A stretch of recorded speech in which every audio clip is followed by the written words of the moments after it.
What's up, guys? Welcome back to the first episode on this channel. George Danashan. I'm going to be talking all things Chelsea. This is going to be a Chelsea channel. It's going to have predicted lineups, match reviews, all the talking points that I'm gonna get into. Now, first thing I want to get into is the predicted lineup for this weekend against Man City. I think it's going to be a tough one, guys. As we know, Man City are pretty bullish at the minute. Nothing seems to be getting past them. You can't really see them losing, but I just think sometimes in the way we play, we do sometimes turn up against the bigger teams. So there's a bit of hope, but we have to be clinical, like against Everton. We've got to take our chances because this City team will punish us. Now, for the predicted lineup, I want to see Petrovic in goal. He's been a little bit shaky for me recently. I think his distribution definitely needs a bit of work, but other than that, I think he's been pretty solid, so I'll have him in goal. On the right-hand side, I want to have Malo Gusto. Sometimes I think he can get caught out at fullback because he'll try to step over or something, but the good thing with Malo Gusto is he gets us out of that press. It's so much better having a fullback who can dribble out, someone who's attack-minded, someone with speed, and he has been one of our best signings this season. I think not having Reece James, I thought, oh God, we're in trouble, but Gusto, from the start of the season, has just got better and better and better. His crosses has got much better as well, so hopefully he'll make a good impact against Man City and keep the likes of Foden quiet, or it might be they might even put a Bernardo Silva on his side. Who knows what you're going to get with Pep. Two centre-halves I would go with. It's going to be a bit controversial, but I'd go Thiago Silva. I think with Haaland, we're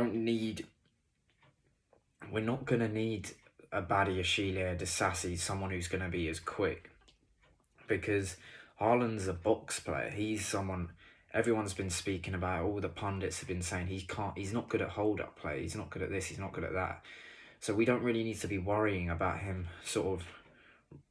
He's not going to run in behind, because I imagine Chelsea will play quite a low block. So it will suit Thiago Silva a lot better, I think, in that role. And then coupled alongside him, I'd probably go Trevor Chalobah. I think recently he seems to have really hit form. I think the last game I thought he played really well against Everton. But I thought when he first came in, his passes were a bit sloppy. But overall, he seems to be picking up speed. On the left-hand side, do you know what? It's a tough one because Chilwell looked decent when he come on, but I think Everton had given up, so I can't really. I would probably just go Cucurella. Not because I'm a massive fan of Cucurella, but I just think he's just a solid sort of left back. He's not, you know what you're going to get with him, and I don't think he's going to bomb forward as much as Chilwell. And I just think in this game against Man City, it's so important to have balance, and I'd personally rather use up Gusto and concentrate more the play down the right-hand side than having Chilwell on that side as another option. I just don't see it really working. I think it's better to focus it down one sort of side a bit more. And then there's two DMs. No idea what the fitness levels are going to be with Fernandes. So in that case, I'd probably go Gallagher. Your only options are really Gallagher and Caicedo. I think Caicedo has been pretty good recently. He seems like he's hitting form.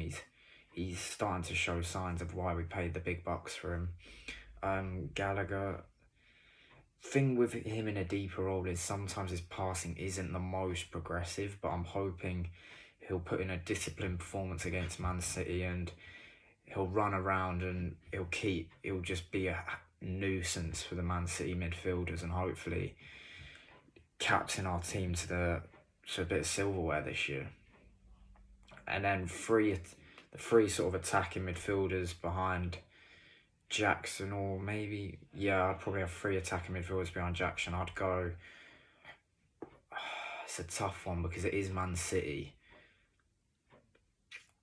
I would still put him in. I'd put in Madueke, I would put in Mudryk as well, and I would put Palmer as the 10 and Jackson up front. I think that's the only thing we can really do. I think with Walker still in, I think he's still injured, or at least he won't be as match sharp.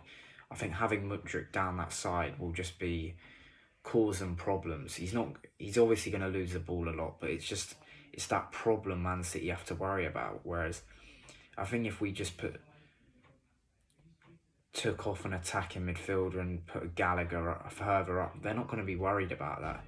We've got to win the game. We are not playing for penalties because eventually the better team, which is Man City, will win that game. We've got to go win it. I think we start quick, then maybe defend. Don't hold 0-0 and try to play extra time and penalties. Pep's squad is just as good as ours and a lot better. So we can't be playing them sort of games. We just got to try and get an early goal and then sit back and soak it up for as long as possible. And then obviously Nico up top.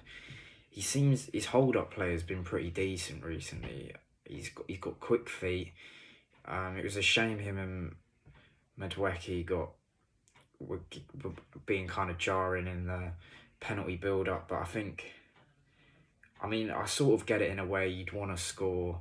At least it shows that sort of wanting to score goals, wanting to do well for the Chelsea club, I guess, even though it is Palmer's a penalty taker and he's 100% with it, so you got to stick with Palmer.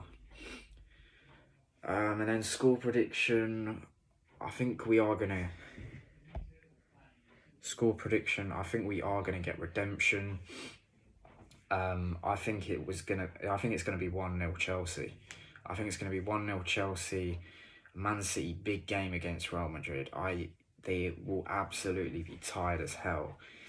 I don't think they can play that kind of quick-paced game again, personally. We saw against the international break when they versus Arsenal, they looked a bit slow and lethargic. So I think that can play into our hands, and I think we can pick them off on the counter-attack. But it is all dependent on, are we going to take our chances? Because Palmer can't be everywhere. Someone else is going to have to put it away if he's in that 10 role, and hopefully it will be enough. So that's it, guys. Make sure you like, comment, subscribe for George Danashan, and I'll see you in the next one.